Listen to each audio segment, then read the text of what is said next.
Hey guys, Alex from 7th Hour Films back again with Black Clover. Last time around, I believe, was called Memories of You.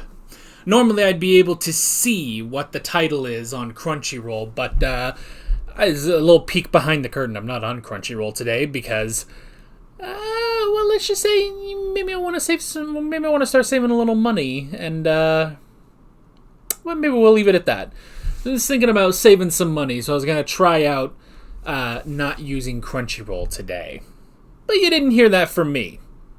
Even though you did. But you didn't. Legally you didn't. I think? Is that how it works? Doesn't matter. Anywho, Memories of You, I think. That's what it was called. So they got into the treasure chamber, found the treasures. Unfortunately, Mars woke up. He got better. And then they realized he's using multiple types of magic. He's using earth magic, which is his general diamond stuff. But he's also using fire magic, which he's also using to heal. So he's using a bunch of different kinds of magic. He beat the crap out of Noelle, and then Asta got a new sword, which was lighter and more aerodynamic, so he could more quickly attack. And while he did get a hit on Mars because his sword, borrowed Noelle's water magic, but Asta still got hit in the end, and so things are still pretty dire. And yeah, that's pretty much where we left off. How are they going to get out of this one? I guess we'll have to find out. But yeah, like always, the reaction is down in the description and in the pinned comment for your viewing pleasure. So let's go ahead and jump right into this episode of Black Clover. Here we go.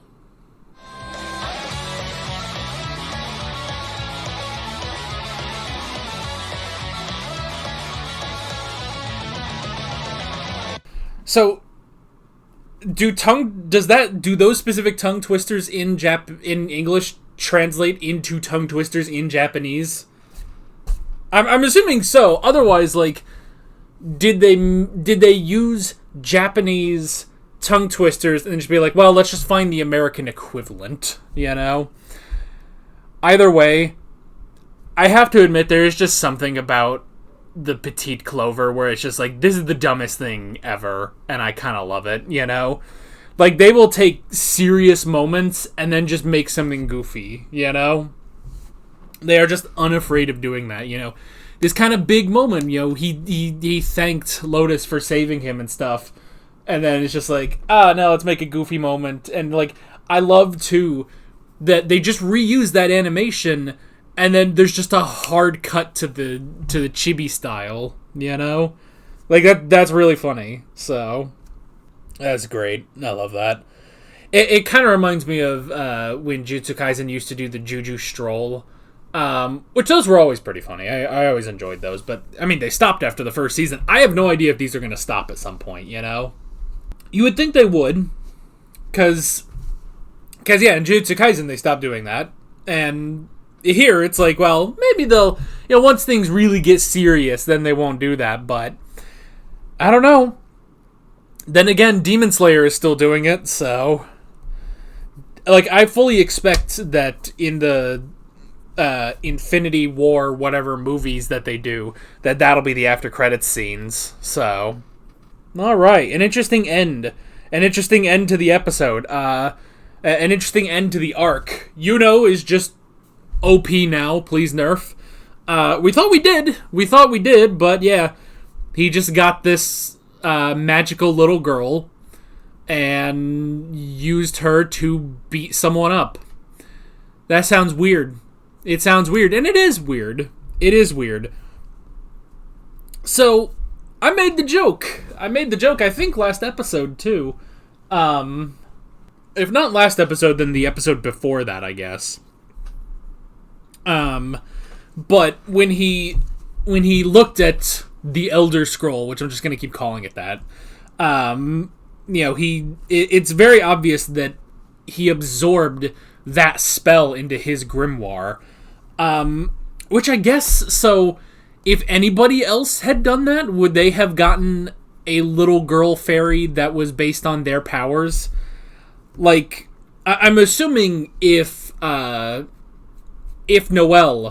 got that spell, it would have been a blue little girl and would have shot water and eviscerated that sword, you know? I guess there's also the question, what would have happened if Asta got that spell, you know? Like, would he have gotten, like, a little girl wearing black, and then she just, like, chucks a sword, and that dude explodes, you know? I don't know, but I find that to be a funny image of just, like, this, like, oh, you get this little fairy girl, and then she just busts out this giant, like, fucking buster sword and just beats the shit out of someone. That'd be hilarious, but I don't know. But yeah, but Yuno got it, and that's fine. I mean, it's interesting. There's such a distinct difference between how Yuno fights to how Asta fights, so it makes sense. And technically, I guess Asta did get a new spell. He doesn't really get spells; he gets weapons. So the first page is the equivalent of his first weapon is the equivalent of one of his spells, whereas other people have multiple spells. He only had the one, which was the first sword, which I'm assuming they're going to make a difference between power and speed with the two swords, you know? And I'll be curious to see if he gets, like, you know, how much more he gets. Like, I would also like, because at a point, like, you're gonna kind of be running out of ideas for swords. So I hope he gets other weapons too. Like, that'd be so interesting. I don't know. Maybe he gets a gun. That'd be funny. Maybe he gets, like, a whip sword or something. I don't know. But that was interesting. We got Mars's backstory. More of it, I guess. That was like 20, 30 kids in that room. It's like, you went through all this trouble to raise, like, 30 children, and the end result is one? Like, this seems incredibly inefficient, you know? Like, cut it down, maybe. Cut it down to, like, 10 children, and you get one. Then, if you have, you know, so you have 30 kids, that way you're at least getting 3 kids out of that, you know? Because, like, yeah, you could have kept Fauna. Like, she was the second best, you know? She was the second best, so you could have kept her, you know? You could have kept her and it worked, but I guess just her powers being absorbed into Mars, I guess that's just what makes him so powerful, you know? He is such a force to be reckoned with.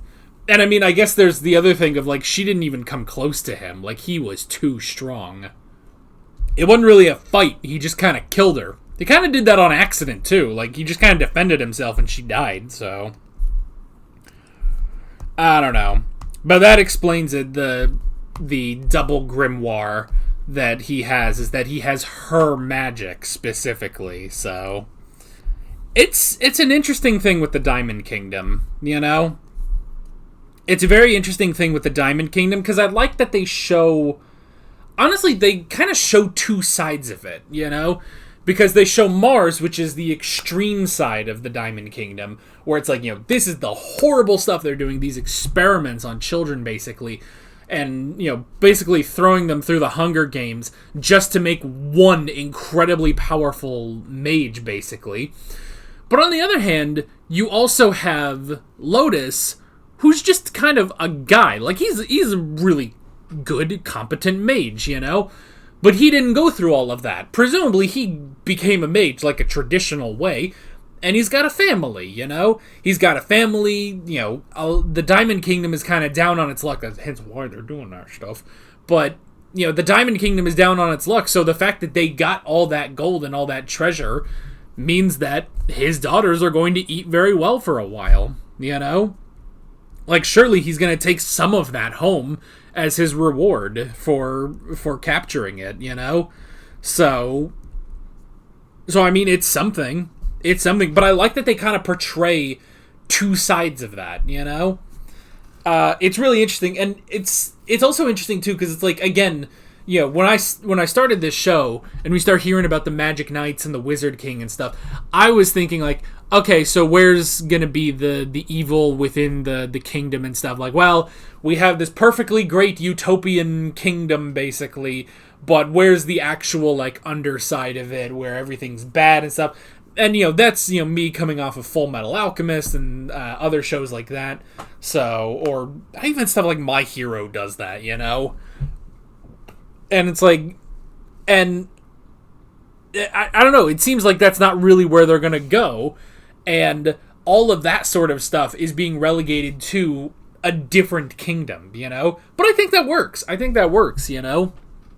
It shows, it shows a difference, but it shows, too, that they're not all evil just off the bat. Like, they immediately show you that. Like, they show you what the Diamond Kingdom is, but that doesn't mean they're all evil. Like, I wouldn't say Lotus is evil. I think he's a simple man trying to make his way in the universe, Is Mars evil? I mean, I think he's had a rough go of it, But I think he can get better. Now, maybe the people, the mages that put him through all of that, they're probably the actual evil, So, and we do have the tease of, like, there is something evil going on, and the head of it seems to be someone in Golden Dawn. But it could even be that it's not even someone from the Clover Kingdom, it's someone from the Diamond Kingdom who has infiltrated Golden Dawn. We don't know who. We don't really know anybody else at Golden Dawn. I mean, it could be the captain, but I don't know. It's not Yuno, obviously. It's not Klaus, it's not Mimosa. So, there's also a guy, so it really isn't Mimosa. But yeah, so I don't know. It's just, it's really interesting. But I like but with Mars, it's like, I don't even think Mars is necessarily evil. I think he's just sort of, I don't know, a product of a bad government, just a bad organization. Like, we don't even know if this is what the Diamond Kingdom officially does, or if it's just a different sect of the Diamond Kingdom. Like, maybe it's a branch of the government, maybe they don't even know what's happening. Who knows? Like, we don't really know a lot about the Diamond Kingdom. But I like that. It makes it very, very interesting, And I like sort of setting up, and who knows, maybe we'll get other kingdoms, but I like just setting up this, sort of mirroring.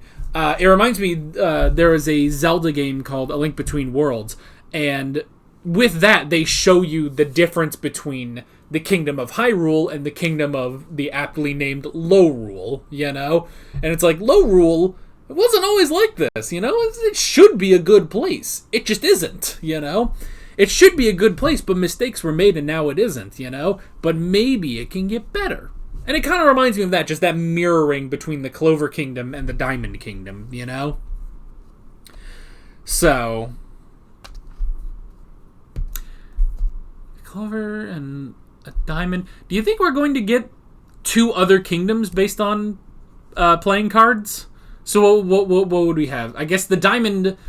Well, no, the Diamond is different from the Spade. So there should be a Spade Kingdom and there should be a Hearts Kingdom. Did they say there was a Hearts Kingdom? There was. I don't know. Is there? Can you do a Hearts Kingdom? Is that too close to Kingdom Hearts? I don't know. What is Kingdom Hearts? It's a door, but also a moon. I don't fucking know. I don't know. I don't play Kingdom Hearts, by the way. That's just a reference to a Starbomb song. So yeah, just a lot of interesting setup with the Diamond Kingdom, and I'm curious to see like more of it, And who knows? Maybe we will get, because that is just one neighbor of the Clover Kingdom. Like, there are a couple others that surround the Clover Kingdom, so maybe we'll get more of that. I don't know. We'll have to see. So yeah, and then they got out of there. They did not get the treasure.